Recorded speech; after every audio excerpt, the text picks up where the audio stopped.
नमस्कार, मेरा नाम आशीष श्रीवास्तव है। मैं सरकार से ये अपील करना चाहता हूँ कि ये जो नीट और आईआईटी का पेपर वो करा रहे हैं, उसको क्यों करा रहे हैं साहब? क्या जान से ज़्यादा कीमती हो गई कोई चीज़? क्यों नहीं ये सेशन वो ज़ीरो कर देते? 1 साल बच्चा पीछे हो जाएगा। क्यों उस बच्चे को इतनी खतरनाक बीमारी में उलझा रहे हैं? मैं खुद कोरोना पॉजिटिव था अभी। मैं जानता हूँ उस बीमारी का दर्द, इस बीमारी के साइड इफ़ेक्ट्स। जो व्यक्ति खुद इस बीमारी से निकला हो उसको पता है। तो मुझे ये नहीं समझ में आ रहा है कि ऐसी क्या ज़रूरत आन पड़ी भैया। मत कराओ, ज़ीरो सेशन कर दो, अगले साल दे लेंगे बच्चे एग्ज़ाम। क्या बच्चों की जान से ज़्यादा इम्पोर्टेंट एग्ज़ाम है? क्या अगर इन मंत्री साहब के या हमारे प्रधानमंत्री जी का बच्चा होता या किसी का बच्चा होता तो क्या आप भेज देंगे उसको पेपर देने?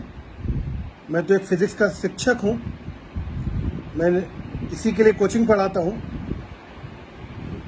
फिर भी अगर मैं कहूँगा कि अगर मेरा बच्चा होता तो मैं एग्ज़ाम देने उसे कतई ना भेजता। मैं उसको एक तरफ तो आप कह रहे हैं घर में रहो, सुरक्षित रहो, और दूसरी तरफ कह रहे हैं आप एग्ज़ाम देने चले जाओ। क्या गारंटी है वहाँ पर कोरोना पेशेंट नहीं होगा कोई बच्चा? जिस रफ्तार से कोरोना पेशेंट बढ़ रहे हैं, मैं कानपुर का निवासी हूँ, डेली 300-400 केसेस बढ़ रहे हैं, वो ऑन रिकॉर्ड। बिना रिकॉर्ड के तो पेशेंटों की संख्या का कोई अंदाजा ही नहीं है। तो ऐसी कोई ज़रूरत नहीं है आपको एग्ज़ाम कराने की।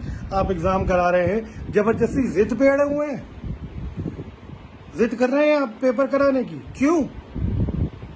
किस लिए? क्या आपके देश के नागरिक की जान से ज़्यादा इंपॉर्टेंट है? क्या कोरोना की न्यूज़ टीवी में दिखाना बंद कर देने से कोरोना खत्म हो गया? आज 35-36 लाख पेशेंट हमारे हो गए, ये ऑन रिकॉर्ड है। जब 2000 पेशेंट थे तो अब ऑल इंडिया लॉकडाउन कर दिया आपने, और जब 35 लाख पेशेंट हो गए तो अब आप लॉकडाउन ना करके कोरोना के लिए एग्ज़ाम करा रहे हैं। माननीय न्यायालय के जो न्यायाधीश महोदय जी थे, मैं उनसे एक रिक्वेस्ट करूंगा, सर पढ़ाई इतनी इम्पोर्टेंट भी नहीं है कि हमारे बच्चों की जान से ज़्यादा इम्पोर्टेंट हो जाए। सर हमें नहीं पढ़वाना, हम उनकी जान जोखिम में नहीं डालेंगे, वो भी कोरोना के अगेंस्ट। हमें देश के अगेंस्ट जाना होता, देश के लिए मरना होता तो हम अपने बच्चों को खुशी खुशी भेज दें। हम कोरोना से अपने बच्चों को मरने के लिए भेज दें? सोचना चाहिए सरकार को, और सोचे सरकार, वरना बहुत बड़ी दिक्कत हो जाएगी। सर ये समझ नहीं रहे हैं आप लोग। एक एक बच्चा परेशान है, घबराया हुआ है, मेरे पास दिन भर फोन आ रहे हैं, सर कैसे जाएंगे? अच्छा बच्चा, ये नहीं कि जो बच्चे कमजोर है, अच्छे जो पढ़ाई में अच्छे हैं उनको, अरे उन सबको डर लगता है भैया। कोरोना किसी को हो जाएगा तो डर नहीं लगेगा क्या? सरकार को सोचना चाहिए और बार बार विचार करना चाहिए। मैं तो कहता हूँ ये सेशन ही ज़ीरो कर दो। बच्चों से बोलो अगले साल एग्जाम होंगे, सब लोग तैयारी अगले साल के लिए करो, बच्चे का भी माइंड प्रिपेयर और सेटअप हो जाएगा। तो हाथ जोड़ के निवेदन है हमारे माननीय प्रधानमंत्री जी से और शिक्षा मंत्री से कि प्लीज़ ये एग्ज़ाम ना कराए जाएं और इस साल का सेशन ज़ीरो कर दिया जाए, क्योंकि हमारे बच्चों की जान से ज़्यादा कुछ भी इम्पोर्टेंट नहीं है। और एक तरफ आप देखिए कितनी इलॉजिकल बात करते हैं आप लोग कि एडमिट कार्ड डाउनलोड हो गए तो मतलब बच्चा एग्ज़ाम के लिए तैयार है। मजबूरी है उसकी, डाउनलोड करना उसकी मजबूरी है। आप कोई भी तुगलकी फरमान निकाल देंगे तो क्या करेंगे हम लोग? कैसे लड़ेंगे आके? किससे लड़ेंगे आके? आम आदमी कैसे लड़ेगा? और छोटे छोटे बच्चे कैसे लड़ेंगे? आपने कह दिया एडमिट कार्ड डाउनलोड, बेचारा मरता क्या ना करता वो। लेकिन आपके अंदर संवेदना नहीं है क्या?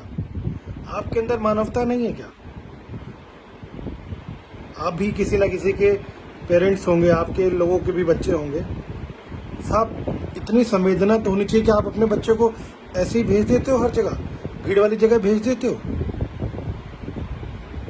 नहीं ना। तो प्लीज़ एग्ज़ाम को कैंसिल करो, सेशन 0 करो और बच्चों को बोलो कि अगले साल पेपर दे। बहुत टाइम नहीं है, अगले साल का पेपर मई की जगह मार्च में करा लेना भैया, 6 महीने बाद ही करा लेना, लेकिन इस बार मत ढकेलो उनको भट्टी में। बहुत निवेदन है, हाथ जोड़ के निवेदन है आप लोगों से। सरकार के पास मेरा वीडियो पहुंचेगा ही कहीं ना कहीं से, वरना पहुंचा दो और इस बार एग्ज़ाम नहीं होने चाहिए मेरे हिसाब से।